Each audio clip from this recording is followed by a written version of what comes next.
Hey creators, today I'm going to show you how to use Substance Painter. This video is for complete beginners and for intermediate Substance users. So we've covered the basics before in previous videos, but I'm doing it again today because there are some really cool updates to the program that we really should talk about. So if you've never opened Substance Painter before, this video is for you because I'm going to be texturing a model click by click from scratch. But if you have watched our other videos before, or if you're already a little familiar with Substance Painter, I encourage you to stick around too because after covering the basics, I'm going to show you a few advanced techniques to really put your projects over the top. Feel free to follow along with your own models, but if you don't have a model, I'm providing my untextured model to anyone with a free ProductionCrate account. Link in the description. And if you have a pro account, the finished vehicle will be up on RenderCrate for you to download and use in your own projects. Before we jump into Substance Painter, let me give you a quick tour of the model. So to create this post-apocalyptic car, I actually took these two vehicles from RenderCrate and smashed them together. I used the body from the lowrider and the undercarriage from the truck. Then I modeled these accessories to help it survive in the brutal wasteland. Lastly, I went in and messed up some of the parts of the existing models, doing things like bending parts of the grille, moving the doors out of alignment to break up those perfect straight lines, bending some of the trim, and removing some of the glass from the headlights and so on. Because no matter how well we texture this thing, it won't be convincing if the model is too perfect. Okay, that's enough talk. Let's get to texturing. Okay, so here we are in Substance Painter, and before I can give you a tour of the interface, we need to load up our file. So I'm going to go up to File, New, and then right here under File Select is where we can load up our FBX. For this demo, we're going to keep it really simple and not change too many of the settings. But if you're doing something more complex like the UDIM workflow, then you want to activate Use UV Tile workflow right here. Also, if you have pre-baked maps, this is where you would import them. Okay, and when you're ready, you can go ahead and press OK. All right, so now we've got our FBX loaded into the scene. To navigate and turn the camera, you want to hold down the Alt key and then use the three different mouse buttons. So Alt left mouse button will rotate, Alt middle mouse will move the camera, and Alt right mouse will zoom the camera. You can also press F to frame it if you kind of lose it off the canvas somewhere. Now you might have a split screen if this is your first time opening Substance Painter, something like this. So this is your 3D viewer and your 2D viewer where you can see your textures. To toggle between this split screen view, you can press F1 to get this default view, F2 for just the 3D view, and F3 for just the 2D view. I'm going to stick in the default view for now, but I'm going to be switching back and forth a lot during this process. Now, for these other windows, yours might be laid out slightly different than mine because I did arrange my interface, but you should have all of the same windows that I have. They just might be switched from left to right or something like that. So I've got my texture set settings here and my texture set list right here. Here's my assets where I can find all of my textures and materials. Over on the right, I've got layers and properties. And then over here in the top right, we've got some little mini buttons which bring up more options if we need them. So for example, if we want to change the lighting environment, we can go to Environment Map and switch it from Panorama to, I don't know, Bus Garage. And now we have a different lighting environment. If you want to rotate the lighting environment, you hold down Shift, right click, and you can turn it. Back over here in the display settings, we can also scroll down and turn on shadows. And there's also a shadows opacity slider if the shadows look too stark. Now one thing that's kind of annoying about the shadows is when you turn the camera, now you're on the shadowy side, so you have to turn the light around. If you don't want to do that every time, you can go over here to where it says Environment Alignment, change it from World to Camera, and then just align it once, and now it should follow your camera, so you're always on the light side of the model. One last thing I like to do in the display settings window before I start is I like to change my focal length from 17mm to something like 35mm. And that just feels a little more natural to me, but it's totally up to you how you want your scene to look. And again, pick whatever lighting environment you think looks best. I typically switch between these a lot while I'm working just to see it in different color temperatures and lighting angles and things like that. But I'll stick to a neutral white one for now. Now, one thing I want to draw your attention to is the fact that this model has a lot of different materials. And you can see that here under the texture set list. Each one of these is a different material. So this project has a lot of complexity. And the way we set it up, each material also has a different UV map. So as I click on each texture set, you can see the UVs for that texture set over here. So you're going to have to pay attention to which material you're working with. Because if I grab a material here and I drop it onto the model, it's only going to apply to whichever one I drop it on. In this case, it was car paint default. You can see it only applies to where the car paint would be. Or if I grab this fabric nylon and I drag it here, it's going to apply only to the accessories mat. So just pay attention to that. Now, before we can really get started, we have to do something called baking mesh maps. And let me show you the reason for that. If you go over here to your Smart Materials tab, which is the second one, we can see we have a library of materials here. And I'm just gonna grab one of these. Let's try bone stylized. And I'll drop it onto the model. And I can see that it works. It kind of looks like bone, but it doesn't look like the thumbnail. In the thumbnail, it looks like the edges are gonna be lighter and the deep recesses are gonna have some dusty brown shadows, but I don't see that on my model. And that's because the computer doesn't know where the edges of the model are and where the deep recesses are until we bake mesh maps. So let's do that right now. I'm gonna go up here to the top right and I click on this little button that looks like a croissant, and that's the baking menu. So now we see the model here and we see our UVs over here. And then over here on the left, we see our texture set list and we see a list of all the different textures that we're about to create. So we're gonna create a normal map, world space normal, ID, and so on. If you don't know what these mean, don't worry, I'll explain them after they're finished being created because it'll make a lot more sense when you can see them. So right now we're on the Common Settings tab, and here's where we can change some universal settings before we start choosing some very specific settings for each map. So I want my project to be 4096. Down here, I'm gonna choose Use Low Poly Mesh as High Poly Mesh. Now normally when you're texturing with 3D, you want to have a low res version of your model and a high res version of your model. An example of that would be if you're creating a human, you would have a really high resolution version of the face with all the pores and bumps and scars and details, but that's too high poly to animate. And so you create a low poly mesh, and this is the point where we would be baking all of that high res detail onto the low poly mesh. In this case, we don't have the high res version of the car. So what we're gonna do is bake the low res version of the car onto itself and just hope we get some good details. This isn't the ideal situation because we didn't make this car ourselves, but it should be good enough for our purposes. Next, I'm going to change some settings for each map individually. So I'm going to click on normal map down here, and I can see there are no settings for the normal map. So we'll switch over to world space normal. And again, there's no settings here. I'm going to go to ID, and I'm going to change my color source from material color to mesh ID. And I'm going to change the color generator to random. Once again, once these maps are being finished created, I'll be able to explain to you what they're actually doing. Now I'm going to go down to ambient occlusion, and the ambient occlusion map is kind of a map of the deep recesses of the model. Where two pieces of geometry are close together, it's going to bake in a little shadow. Now sometimes we want that and sometimes we don't. For example, on a robot character, the robot character moves. It can bend and its arms can change positions, and so you don't really want to bake shadows between all the little parts. Because once the character starts moving, it'll be obvious that the shadows are baked on. So in that case, you would want to change self-occlusion from always to only same mesh name. That way parts of the model that are different pieces won't bake shadows onto each other. But in our case, our car is kind of just one big piece, so I'm going to switch it back to self-occlusion always, so that all of these little bolts and screws and the bumpers and everything will bake shadows onto each other, and we can create a nice rusty, dusty layer all in those nooks and crannies. Next, I'm going to go down to curvature, and where it says method, generate from mesh, I'm going to switch that to generate from normal map, because once again, we don't have a high resolution mesh to bake from. I'm going to click on position next, and we can leave this how it is. Same thing with thickness. Okay, so on most projects, now's the point where we can just press bake selected textures. And if you're working on your own model, you can just go ahead and press that now. With this model though, the way it's set up, some materials are just very small pieces of geometry. Like for example, the headlights, if I click on that, we see all these shapes, and what this is it's actually just these tiny little light bulbs. And so we don't really need a 4K map just to texture 4 light bulbs, right? So what I want to do is lower the resolution of some of these maps that represent tiny little pieces of geometry. That way I don't have gigs and gigs worth of information just for 4 light bulbs. So this part again is optional, especially if you're working on your own project, you don't have to do this part, but let me show you how to do this if you want to do it on your project. So now that we've set up our universal settings, we can go to the Common Settings tab again, and there's a little lock right here. I can click that, and I could say select none. And now those default settings are set, but I can go individually to each texture set and change the settings for each texture set individually. So I'll press OK. And on my headlights, I can see it's set to 4K, but I'm going to change this to just 512. So now I'm just going to go down each one. Now, if you're clicking on these and you can't tell which part of the car you're looking at, you can go up here and click on this little eyeball with the 1 inside, and that will turn off the visibility for everything except what you have selected. Now, the wireframe's kind of in the way, so I'm going to go right here to the cage and open that up, and I can turn off cage surface and cage wireframe.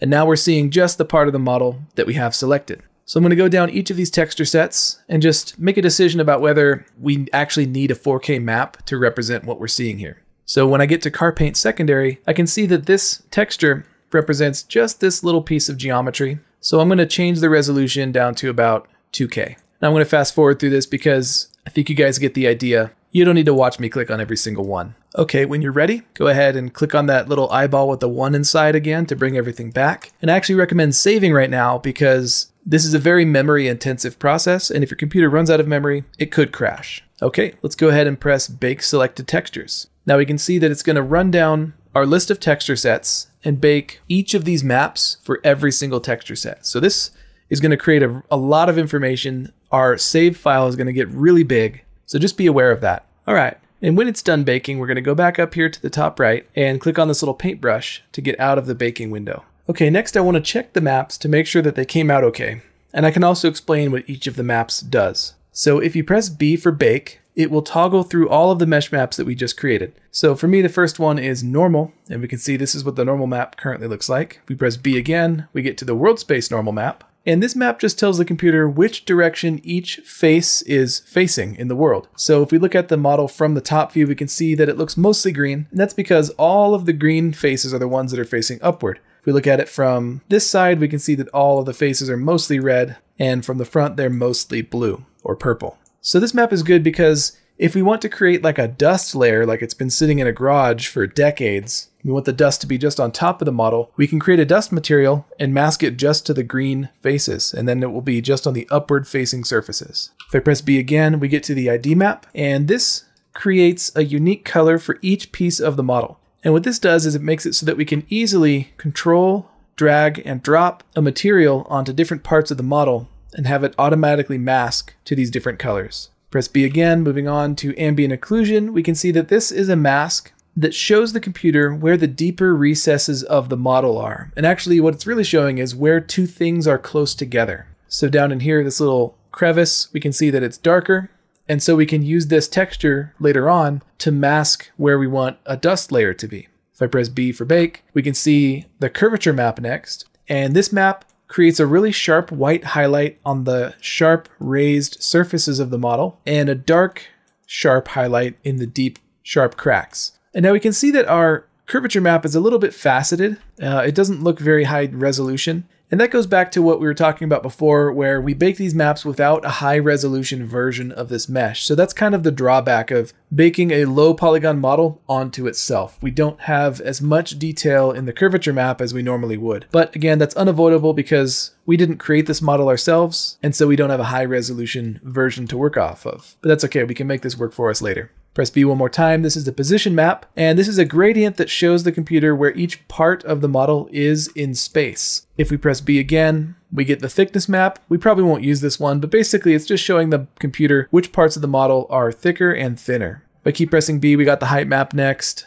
bent normals, opacity, and then we're back to the beginning. To go back to the full material view, we want to press M for material. Okay, now's a good time to save because that bake took a long time to create. So just hit Control S. Okay. And now let's redo that test by dragging our bone material back onto the body and see how the material looks different than it did before. So we can see that we get some color variation where the higher surfaces are lighter in color right here, and the deeper recesses have that brown, dusty material. So that's what we're looking for. Okay, let's delete this bone stylized material by going up to our layers palette, clicking on it, and just pressing delete. So now I want to show you how layers work, because that's the heart and soul of how Substance Painter works. So come over here to the left, and I'm going to click on this sphere, which is the Materials tab. And now grab any two materials you want and drag and drop them onto the car's body. I'm going to do a metal and this green vegetation skin. Now, really quick note, you don't have to use the same materials as me. In fact, you might not even have the same materials that I have. And that applies to this whole video. I may have downloaded more materials from Adobe's website. I even have some materials from RenderCrate.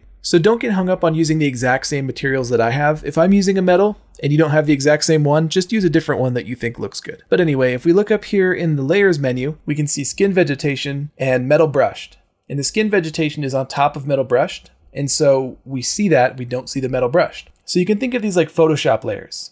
Now, just like in Photoshop, we can create layer masks. So with the skin vegetation layer selected, we can click on this little box right here and go to Add Black Mask. Or you could also right click on the layer and go add a black mask this way. And we can see that that green layer went away. And that's because our layer mask is black. If you want to see it, you can Alt click on it and it will reveal the layer mask. Now we can paint white pixels to reveal that layer wherever we want. So I've got my paintbrush, and really quick, if yours isn't set to white, you can just press X to invert it, and I can just paint wherever I want that green material to be. Now if I want to see the results, just press M for material, and you can see that I'm painting white on the layer mask to reveal that green skin vegetation layer, just like in Photoshop. So that's the essence of Substance Painter. It's basically just layers and manipulating layer masks to reveal materials in different ways and do cool things. Pretty simple. Now it can get really complex and really powerful really quickly. Let me show you what I mean. So if I go right here to my third option, this is the Smart Masks tab. You can see a bunch of masks and it looks like they're masking this sphere in a different way. So try just grabbing one and then dragging and dropping it right here onto your layer mask. And we can see that now it's masking that green material procedurally in a smart way, in this case in a way that resembles dirt from the ground. So notice that we have a new thing underneath our mask called Mask Builder Legacy. This is the thing that's driving the pattern that we see on the model. If we go down here, we can see a bunch of settings for it. For example, we can adjust the level of the grunge. We can adjust the contrast if we want to make it sharper, and all kinds of stuff. Now, if we go back up to the top, I want to point out that you won't see this if you're not clicking on this mask. So if I click back on the material, it looks like it went away, but again, that's because we're clicking on the layer, not on the mask. Okay, now we know enough to actually start working on this model, finally. So let's go ahead and delete our metal and our skin vegetation layers, and let's pick some materials for real. So I think I'm going to start working on this bumper. Let's go back to our materials tab, the first one, and search for metal, and we can see a whole bunch of different metal options. I think I'm going to use this one called metal polished. Now it looks like gold, but these are very highly customizable. So don't get hung up on exactly what they look like. Don't be afraid to experiment with them and see what you can create with them. So I'll grab metal polished, drag it on there, and then over here on the right, we can see this little pull down menu that says metal type, and I can switch this to iron. And now we get something that's probably a little closer to what we're looking for. Now the next thing I usually do whenever I apply a new material is look for the scale or the tiling settings, and I usually crank it up because most of the time the details are too big and they don't feel realistic. So I'm going to go to tiling and just increase that, and now these scratches are a little bit closer to the scale that I'm looking for my project. Next, I also encourage you to go down and see what sort of parameters are available in the material. Every material is going to be very different, so it's always fun to just go down and see what's there. So we can adjust the roughness of this metal. We can make it really shiny if we want to. We can also play with the scratches intensity. We can blur or sharpen the scratches. We can turn down the scratches density until there's almost no scratches. And we can also increase the roughness of the scratches separate from the metal itself. So pretty cool, pretty powerful. Now most materials also have a technical parameters menu where you can change things like the luminosity, contrast, saturation, things like that. Things you would find in Photoshop.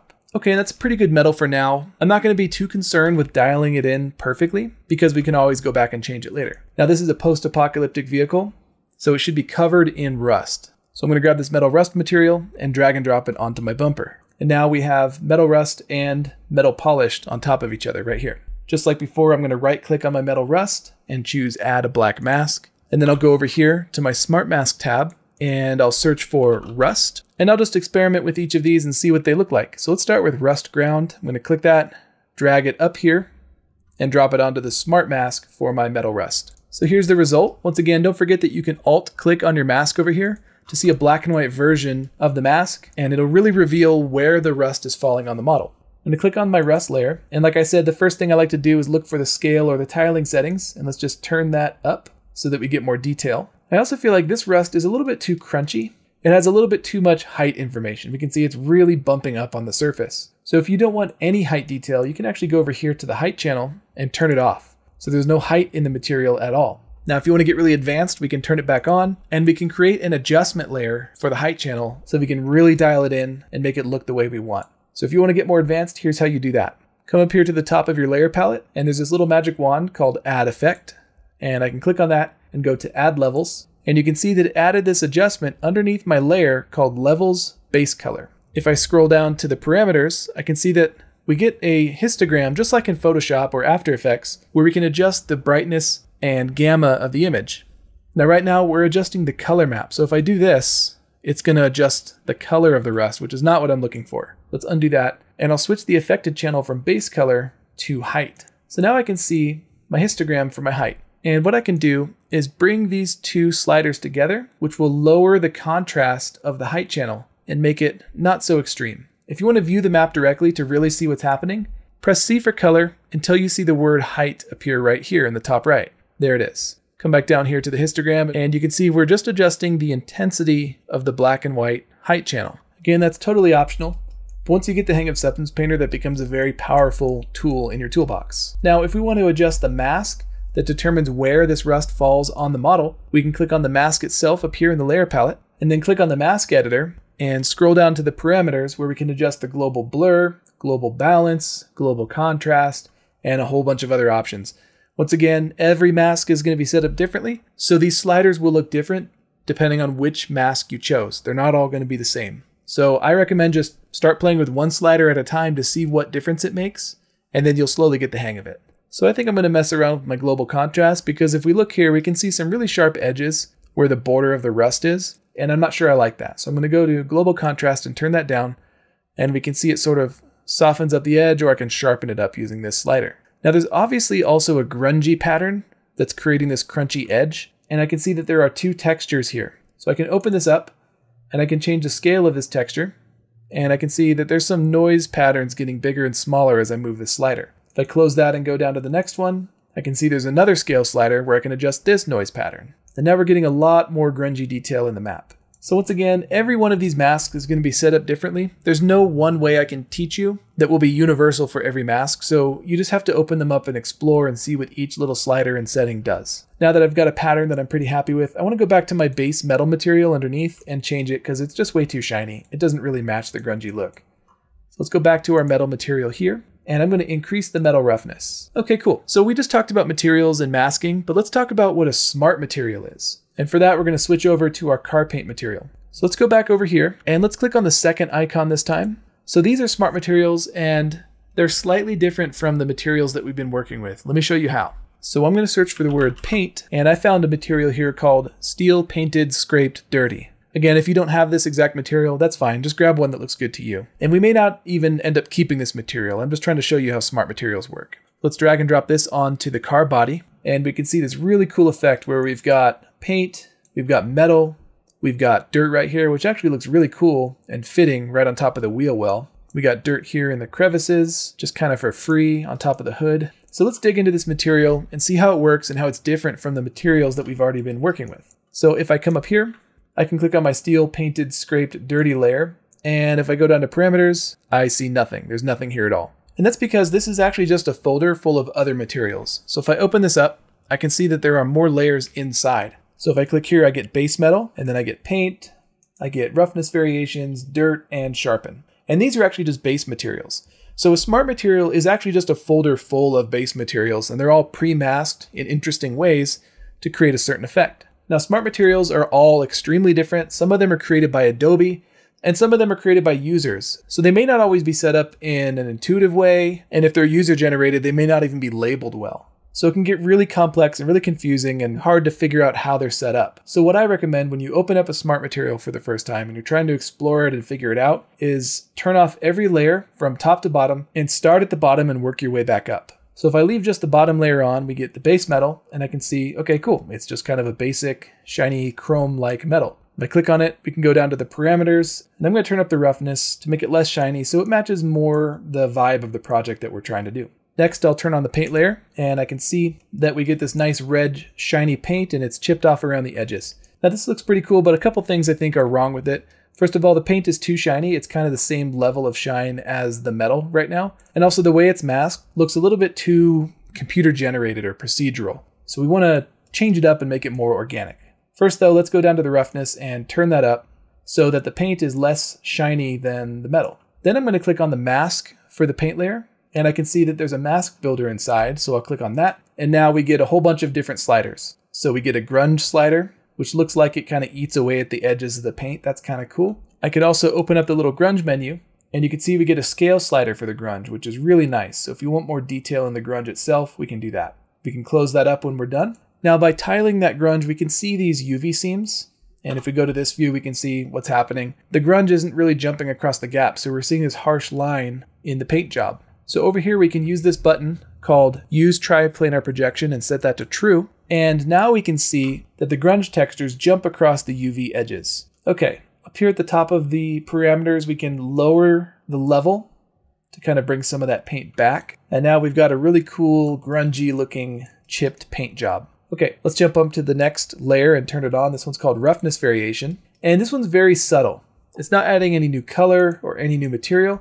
It's literally just making the roughness channel or the shininess of the model more cloudy. Pretty cool. And I'm going to turn on my dirt layer. And this actually already looks pretty cool. But if you want to make some adjustments, you can click on the dirt. You could change the color if you want it to be more sandy. We can actually see that the pattern kind of looks too big. It doesn't really look realistic. So let's click on the mask for dirt. And if you look closely, you can see that there are actually two things inside of the dirt mask. So now we have our first example of layers inside of layers. So Substance Painter again can get very complex, but it's also very powerful. So once again, whenever you see something like this, I recommend turning things off and working your way up from the bottom. So here under the mask builder, we can see all kinds of parameters to control what looks like sort of cavity dirt. And if I turn on the second one, grunge leak small, I can see this is more of like a grungy texture. So if I click on that, I can find the tiling slider and increase the resolution of this texture. So now it looks a lot more realistic and like it has the proper scale. Okay, and the last one here is sharpen. And this is exactly what it sounds like. It's actually just a filter like in Photoshop. It just sharpens the image.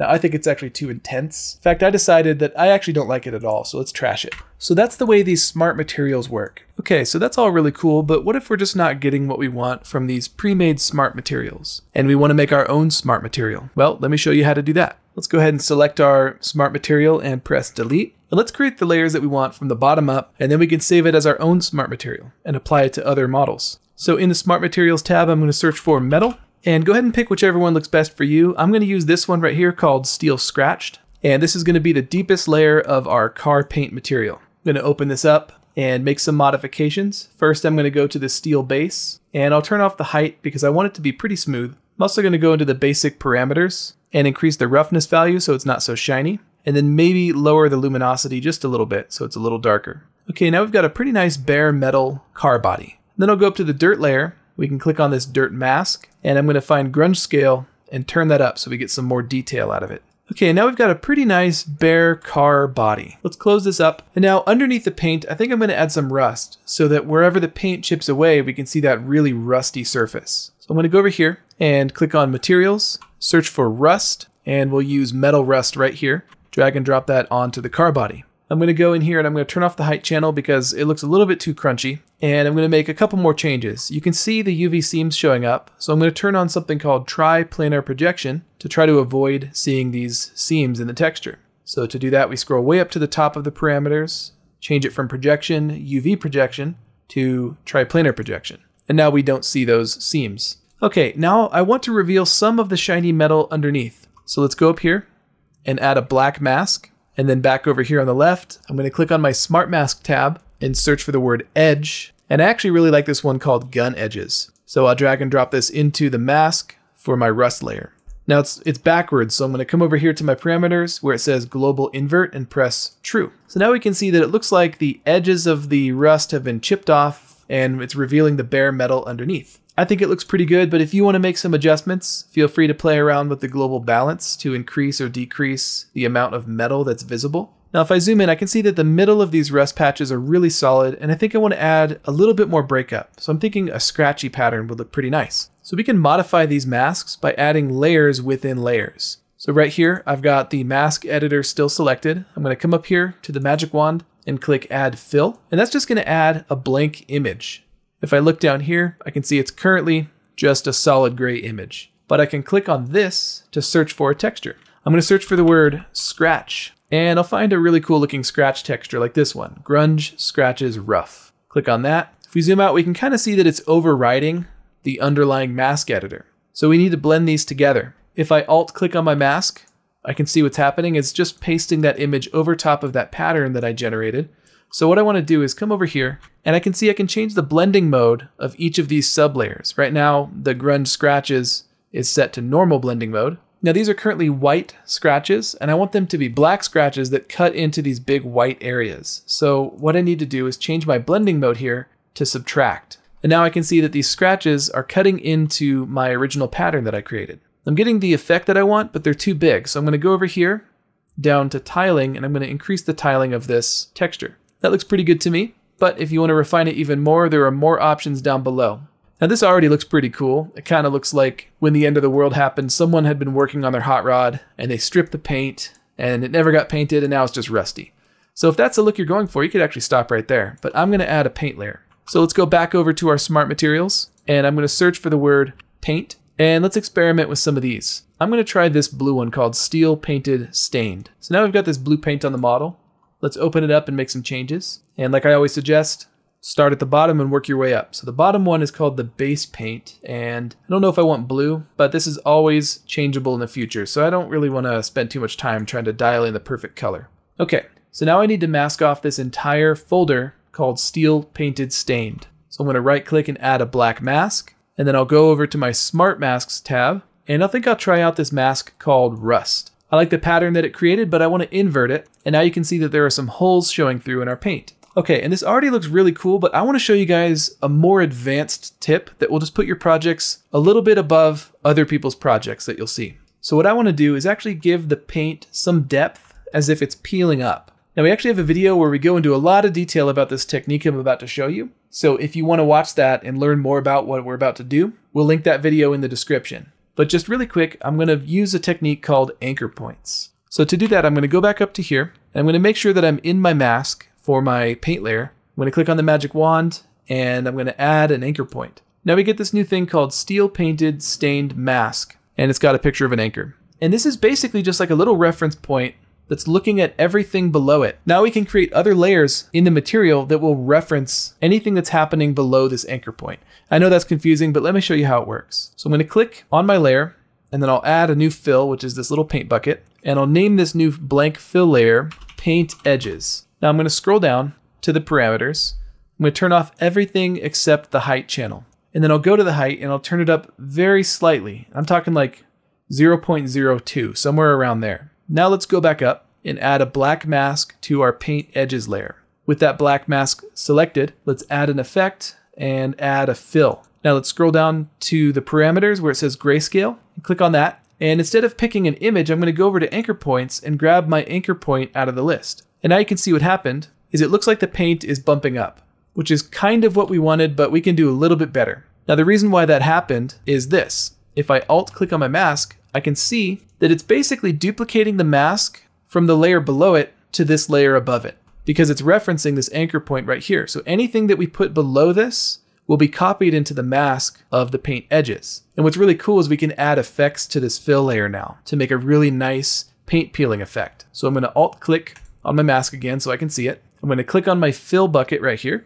and let's add another effect. We're going to add a filter. Inside the filter, I'm going to search for a filter called High Pass, and I'm going to turn the radius down almost to the bottom. If we zoom in really close, we can see what's happening is it's creating a little black gradient on one side of the edge of the paint and a little white gradient on the other. So what we can do is add a levels adjustment now on top of the high pass. And if we go down to the parameters, we can grab this slider right here and drag it to the right until most of the image is black. And now what we have is a little gradient that ramps up from black and it gets brighter and brighter and brighter until it gets to the edge of the paint and then it drops off really quick. And if we press M for material, the effect of that is it looks like the edge of the paint is actually peeling up. It's kind of subtle, but it looks really cool. Now, if we want to increase the intensity of this effect, we can click on our paint edges layer, go down to the height slider and increase the height. Now you don't want to go too high because it gets really out of hand really quickly. Another way we can adjust this to refine the look is to go back to the mask,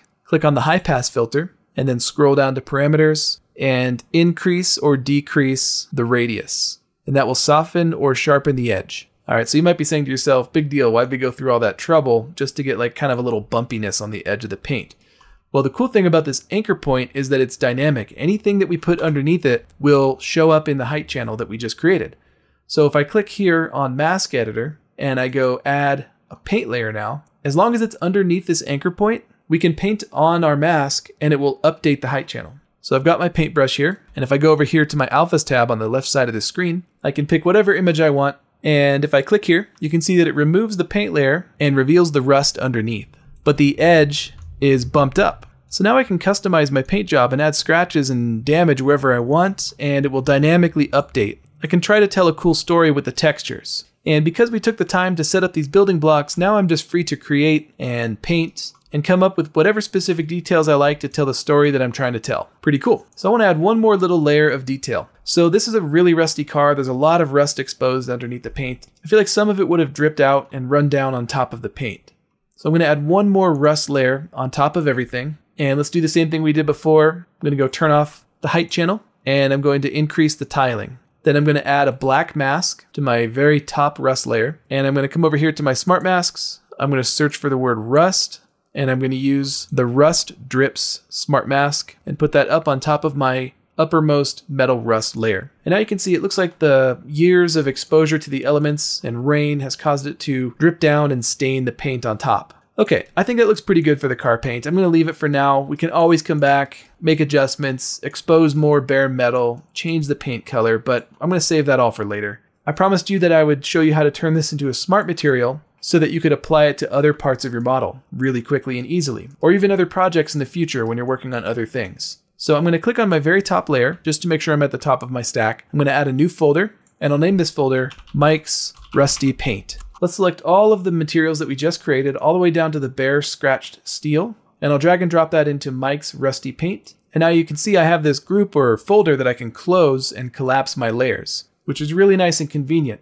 But the really cool thing that you can do with this is right click on it and go down to Create Smart Material. And now if we go over to our Smart Materials tab, we can see Mike's Rusty Paint right here in the list. If you don't see it, you can actually just search for it, and there it is. Now I actually really like this material, and I'm going to use it all over the model. So if I go back to my accessories mat, which is the one where we created the bumper, I'm actually going to delete what we did before because I like what we just created a lot better. And then I'm going to drag and drop Mike's Rusty Paint onto my bumper, and then I can open this up and just turn off my paint layer. And I think this looks pretty cool. Of course, I can always go in and make some adjustments if I want to have more or less rust on this part of the model. But I'm just going to go around my model and just apply this material anywhere I want rusty metal or rusty painted metal. So you can see by reusing a smart material, we can actually save a lot of time. We don't have to start from scratch on everything. We can just kind of drop our smart material template onto different parts of the model and then make whatever quick adjustments we need to differentiate it from the rest of the body. Next, let's move on to a different type of material. And I'm thinking it's time to start doing the windows. Now, if we go over to our smart materials and we search for the word glass, we can see that Substance Painter does come with glass materials. But if you drag and drop it onto the window, you might be disappointed to find out that it's not transparent. So there's something we need to do to be able to activate transparency. The first thing we need to do is change the type of shader that we're using. So I'm going to go over here to the top right, and I'm going to click on this little sphere called Shader Settings. And right now we're using a material called ASM Metal Rough. I'm going to click on that and change to PBR Metal Rough with Alpha Blending. So now we're using a shader that supports transparency, but we haven't yet activated the opacity channel, so we still won't see any difference. Now we need to go over to the top left to the tab called Texture Set Settings. Or rather, mine's in the top left, yours might be on the top right if you've arranged your interface differently than mine. But over here, these are all the channels that our materials currently support. We've got color, metallic, roughness, normal, and height. If we want to add transparency, we need to click this little plus sign and add opacity right here. So now I'm able to go down and grab this glass material and drag it over to my window right here. And now you can see we're able to see into the car. Okay, I'm going to keep this glass material pretty simple, but I do want it to be cloudy and dirty so it matches the rest of the car. So I need to hide these accessories so I can see the glass. So I'm going to come up here to the top left again, go to my texture set list, and I'm going to go to the accessories mat and click the little eyeball to hide it. So now I can actually see the window. So I've got my glass material. Then over in my layers palette, I'm going to add an empty fill layer, and I'll call this dust. I'm going to go down and increase the roughness and maybe pick a nice dingy gray-brown color. Okay, let's add a black mask to our dust. And I really want the edges of the glass to be cloudy and really dirty. If I look at my UVs, I can see that the windows are each an individual island. So what I want to do is kind of create a cloudy effect that stays around the edges of the UV islands. So one cool thing we can try to make that work is go up to Add an Effect and choose Add Generator. A generator is just a thing that kind of creates a pattern, any kind of pattern. So if we scroll down here to Add Generator, I'm going to grab the one that's called UV Border Distance. And you can see what happened is it just masked our dusty effect to the edges of the windows. And we can make some adjustments by increasing the smoothness to soften it out. We can lower the balance to make it go kind of closer to the edge. We can also adjust the distance, the contrast, all kinds of stuff. And again, don't forget that you can alt-click on your mask to see what's really happening. Now, it looks a little bit too computer-generated and perfect, so let's add a cloudiness to it by clicking on the magic wand again and adding a fill. And right here, I'm going to choose a texture called, let's search for grunge and see what they got. Just scroll through the list and find one that you think looks pretty good. This one here called Grunge Wipe Smudgy Heavy sounds pretty promising. Don't forget that you can change the tiling. And then I'm also going to set the blending mode up here to overlay. And we can see what that did. It's now combining with that border edge effect that we used. Now, once you apply it, if you don't think it looks good, you can always go back and change the texture that you used. So maybe I'll search for the word cloud. And now we've got kind of a cloudy texture, which might be more appropriate. Okay, now we can turn the visibility of our accessories back on, and we've got a nice cloudy window. So now it's time to start doing the materials that are not going to be based on our custom smart material that we created. And for this, I'm going to show you how to do some masking, because as you can see on the wheels, we've applied our rusty metal material, but it applied also to the rubber part, and that's not what we're looking for. So now I need to find a good rubber material. You can do that by searching here in the smart materials section. And just try out a few of these and see which one looks best for you. I'm going to try Rubber Dry. That doesn't look too bad, but we can see that it's applying to the metal part as well, because this is one object. So how do we mask this to just the rubber? That's really easy. We're going to right click on our Rubber Dry layer and add a black mask, just like we've been doing. And now you might think that we need to paint this to reveal the rubber, but that's really tedious and it's really easy to mess up. So what I want to do is actually just fill this completely with the rubber material. So for that, we're going to use a tool over here on the left called the Polygon Fill tool. So if we click that, and then we go over here to the right side of the screen to look at the parameters, we can see there are a few settings right here. So I'm going to go through each of these one by one. So the first setting, the little square, is just the polygon fill. And what that does is it will fill an entire face when you click on it.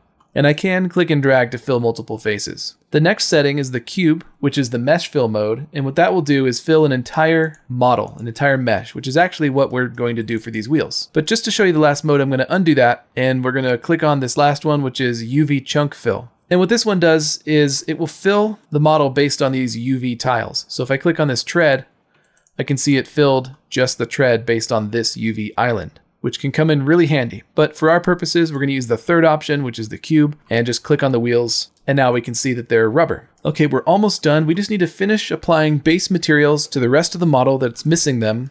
And then we can finally start doing all those cool little details. So next we need a glass material here on the headlight. Now we can search for a glass material and drag and drop it onto the headlight glass. I used the one called Glass Visor because I was just curious what it would look like. And it's kind of cool, but it's blue, and I actually want to tint it yellow, so it kind of looks like old faded plastic. I'm also going to increase the roughness of it, so it's not so shiny, and maybe I'll increase the opacity so it's not totally transparent. Next material we need to apply is inside of the headlight, and it's called the reflector material. So I'm going to go in my list over here on the left and switch to reflector. Let's actually create this material manually instead of grabbing one from the list, just to show you that that's possible too. So up here in my layers palette, I'm going to add a new fill with the paint bucket, and I'll call this reflector chrome. And we can do something really simple. Just crank up the metallic and then adjust the roughness to achieve the shininess level that you want. Of course, you can always change the color of the reflector too if you need to. I'm going to go for kind of a light gray. And now we've got a nice chrome reflector inside of the light. If you zoom in really close, there's a little tiny light bulb.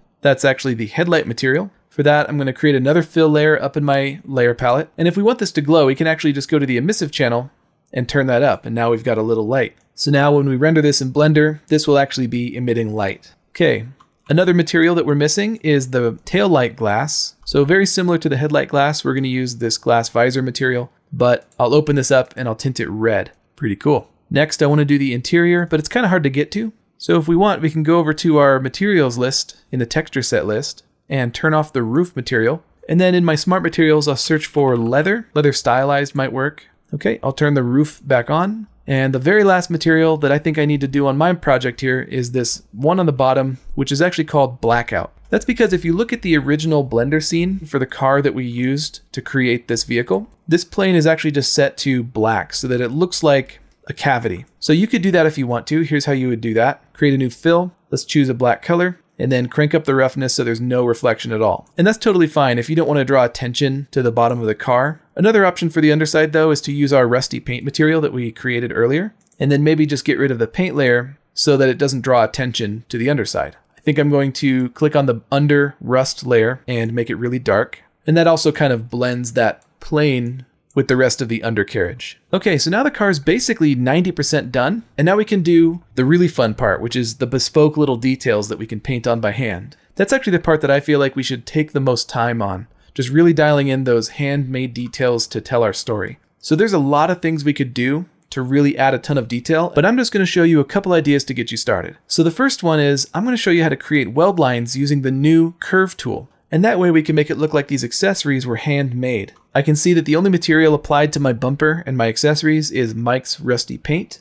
So I'm going to open that up. I'm going to click on Steel Scratched, which is the under metal layer. I'm going to click on that so that when I create the next layer that I'm about to create, it goes above the metal but below all the rust and dirt. So I'm going to create a paint layer, which you can do by clicking on this little paintbrush right here. And what that does is it creates a blank empty layer, which we can paint on by hand. Now let's go over to the left side of the screen and search for weld. If you don't see it pop up, it might be because you're on the Smart Materials tab like I am, so click on the brush. And now we actually have 2 welded metals. If you watched our previous video where I textured the gun, this will be familiar to you. I used this one right here, but this is a new one in the newest version of Substance Painter, which allows us to draw details using curves, which can be updated later. So it allows us to be a lot more creative and free, and it's a lot less restrictive. So I'll click on this, and then just to show you how this tool works, I'm going to click once on the pipe here, and then click once here. Now, our brush stroke is way too big, but you can see what it's doing is it's creating weld lines. While this stroke is active, we can come over here to the right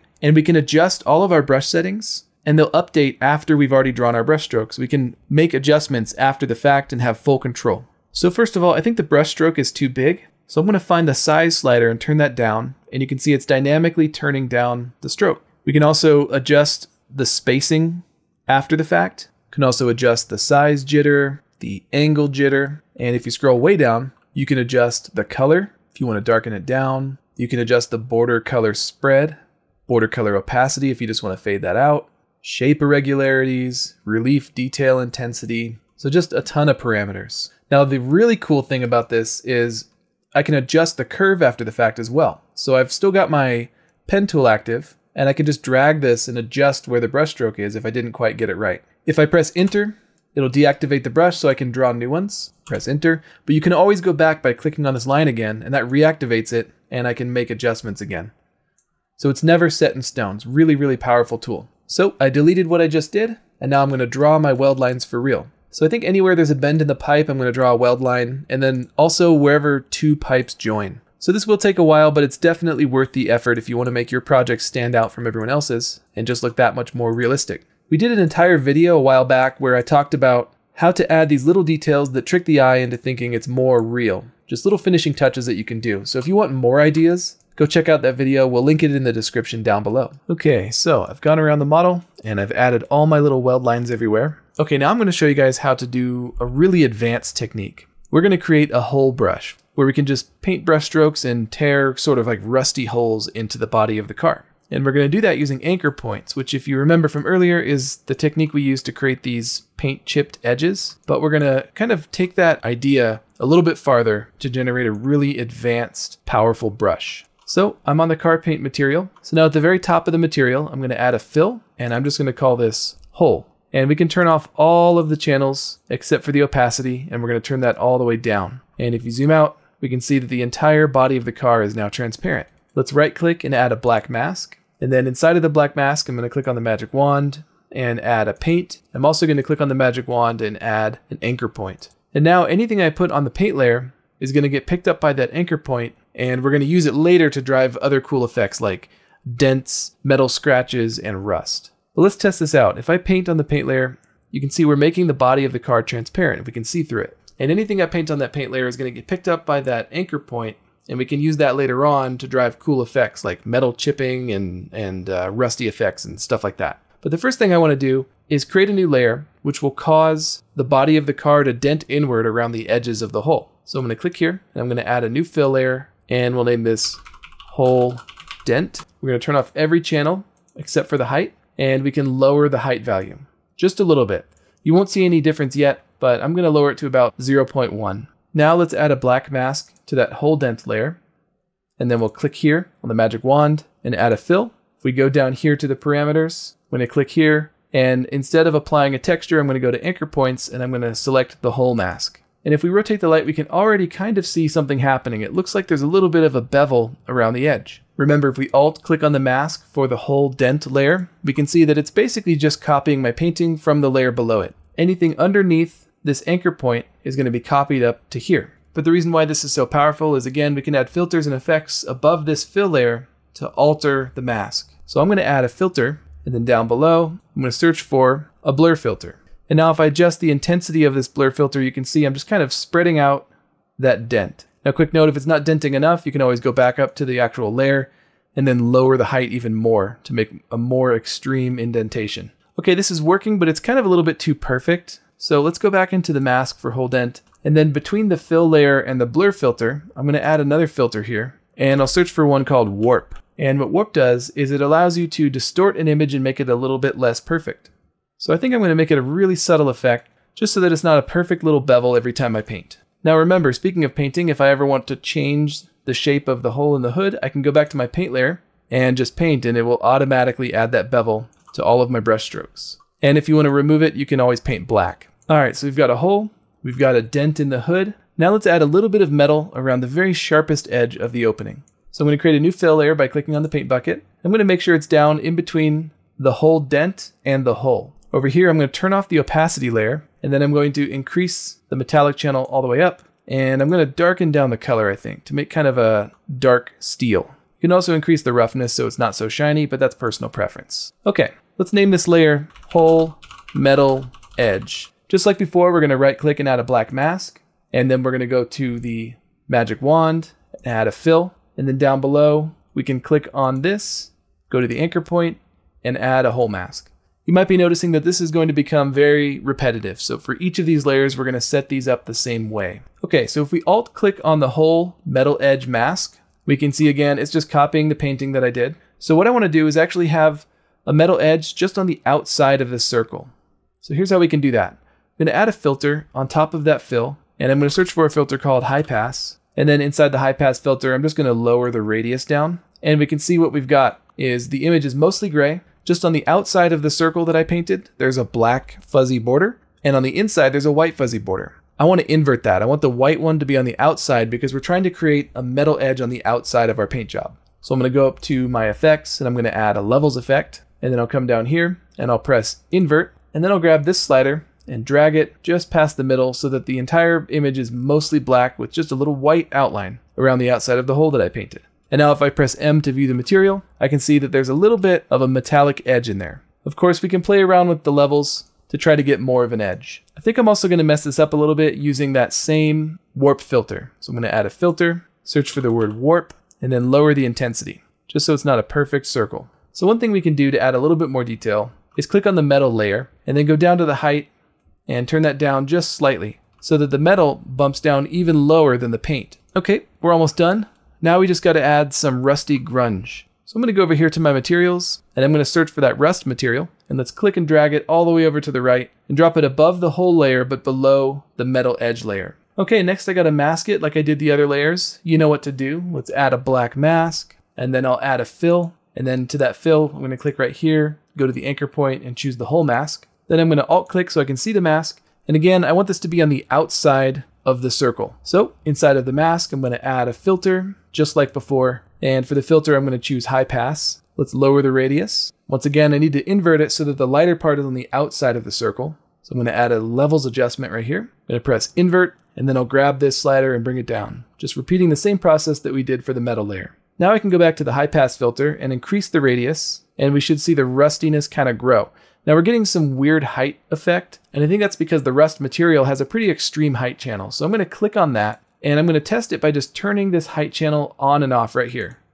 And I can see that, yep, the rust material is actually affecting our height effect. So what I'm going to do is turn off the height channel, and that way it's not affecting the material at all. Okay, back to the mask for the metal rust. We can go to the levels adjustment and try to create kind of a sharper edge. If that makes it spread out too far, we can always go back to our high pass filter and lower the radius. Now the circle is too perfect, so let's use that warp filter that we used before to mess it up and adjust the intensity until it looks good to you. So I was going kind of quick there at the end, but that's because we created 4 layers and they're basically all set up the same way. They all just reference the whole anchor point. So you can see by layering up these effects that reference our painting, we can create a really fast, really powerful automatic effect. And here's how we can use it. I'm going to go back to my paint layer, and now anywhere I paint will dynamically update with all of those effects we just created. So what we can do is go over here and try to grab a really cool looking alpha and make some interesting damage in the vehicle. Now, you definitely want to be careful where you use this because this car wasn't modeled with an engine or anything inside. So if I make the hole too big,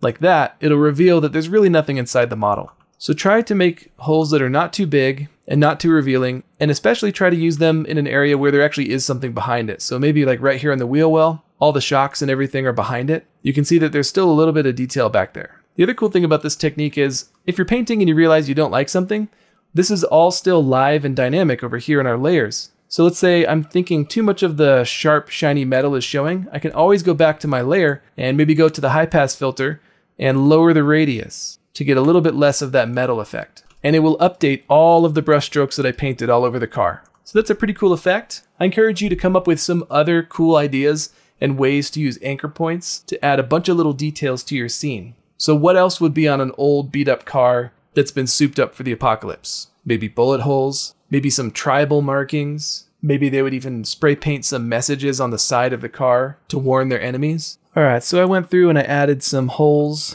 and damage, especially around the wheel wells, because, you know, if you live in a snowy area, you know that the road salt gets kicked up and rusts out the wheel wells. I also can't stop playing around with the color of the paint. It's just way too much fun, but I gotta move on, and I gotta show you guys my last tip. And it's a pretty simple one, but it's one that people forget a lot.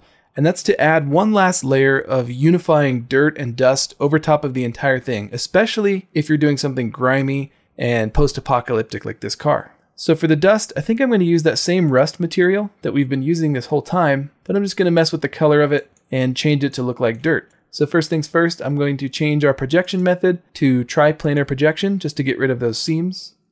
I'm also going to turn off the height channel because I don't want it to look like thick caked on mud, just a slight dusty layer. Let's change the color of this to desaturate it. And of course, you can make the color whatever you want depending on the environment you want your vehicle to be inside of. I'm also going to increase the tiling for some more detail. And now it's just a matter of choosing a nice smart mask. So the mask that I think I'm going to use is called Dirt Ground. I like this one because it looks like the dirt is accumulated inside of all the little nooks and crannies, and it's built up kind of around the wheel well. And now it looks like it's been in kind of a sandy environment. Now let's rename this to Dirt. And now what we can do is actually just copy and paste this material to all the other materials. So I'm thinking especially the wheel material needs some grime on it. So I'll jump over to that and I'll paste. Now we got that material on the wheels. Looks like the bumper is a little bit too clean, so I'm going to jump over to my accessories material and let's paste it there. And then of course, just like before, we can always adjust the level of grunginess. So by going through and adding this last little layer of dirt on top of everything, it makes it seem like all the different parts of this have been in the same environment for a long time. And that really helps to tie the entire project together, especially on models like this where it's appropriate to add a lot of dirt at the end. Okay, the last step is to finally export our textures. Can't keep fiddling with this thing all day, no matter how fun it is. So here's how we get our textures out of this program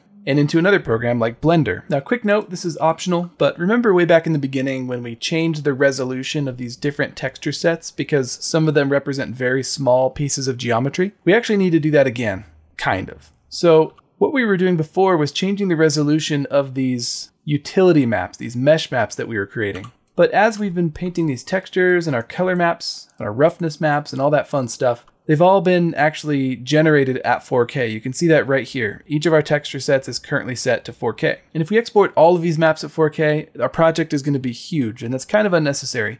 You can do that if you're not worried about hard drive space, you're only worried about time. But if you optionally want to lower the resolution of some maps, here's how you could do that. So click on your texture set, and then click on the little focus mode right here, the little eyeball with the 1 inside. And you can see that isolates the texture set that you're on.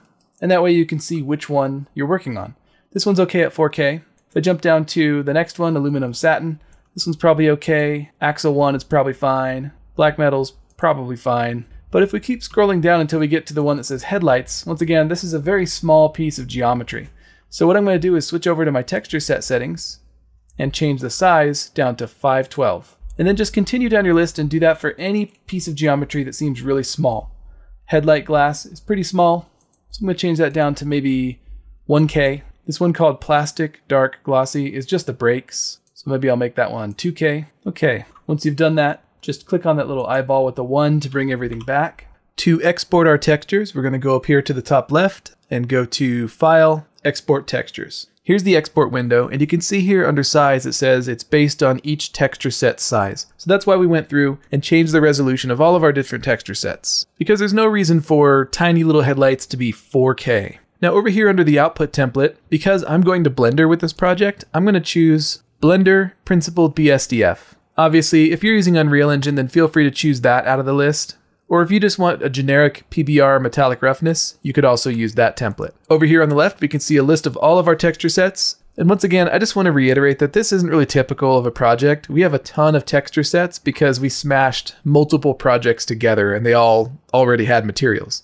But if you click on one of them, you can see which maps it's going to export. It's kind of hard to read, but you can see we're going to get a color map, a normal map, a metallic map, roughness, emission for the glowing parts, and then we're also going to get alpha and displacement. Now we actually don't need this displacement, so you could deactivate this for each texture set, but again, we have a ton of them, so that's going to take a while. So we could also go to the output template, choose the Blender one off of the list, and then try to find the one that says displacement and just hit X to turn it off. Now all we have to do is go to our global settings, click on the output directory, and direct these textures to where we want them to go. Now all we have to do is press export. We can see it's cranking through the textures really quickly. It actually goes really fast. You don't have to wait too long. And it's done. And here's all those textures we just created. Let's jump over to Blender now to plug them in. Okay, here we are in Blender. Just going to delete everything out of the scene, and then I'll go File, Import, and I'm going to navigate to where that FBX file is. I'll press Import, and whoops, it looks like I included some lights in the scene. We don't need those. I'll just trash them. Let's jump over to the Shading tab, and now we can just start clicking on different parts of this model and plugging the textures into the material. Now I'm going to use a plugin to make this process a lot faster, but don't worry, it's a free one that comes with Blender. You just have to activate it. So if you go up to Edit, Preferences, go into Add-ons, and search for the Node Wrangler and just activate that. And now we can plug in all the textures at once with just one hotkey. Now I have noticed that sometimes this existing normal map node sometimes conflicts with this plugin, so I always delete that first, and then I click on my material and I hit Control-Shift-T, navigate to where all of your textures are, and select the ones that go with this material. This one happens to be the Car Paint Default material. So I'll select Car Paint Default Alpha, Base Color, Metallic, Normal, and Roughness. And press Enter, and it automatically plugs all of those textures into the proper channels. Now it's just a matter of going around the model and doing that for every part. Now I won't do this all on camera because it's very tedious, but I just want to remind you that when you click on an object, be sure to click here and make sure that you get all of the materials in the different slots, because some objects have more than one material. All right, and with that, it's all done. Ready to rock and roll in the wasteland. So hopefully if you're new to Substance Painter, this kind of demystified it for you and gave you some ideas for projects that you'd like to use it for. And if you're already familiar with Substance Painter, hopefully you learned a couple advanced techniques to help make your existing projects a little bit better. If you make your own wasteland vehicle, whether you make it from scratch or you use this model, be sure to share your results with us by tagging us on Instagram with it or posting it to our Discord. And if there's anything else you'd like to know about Substance Painter, be sure to leave a comment and we'll get to it if we can. All right, later creators.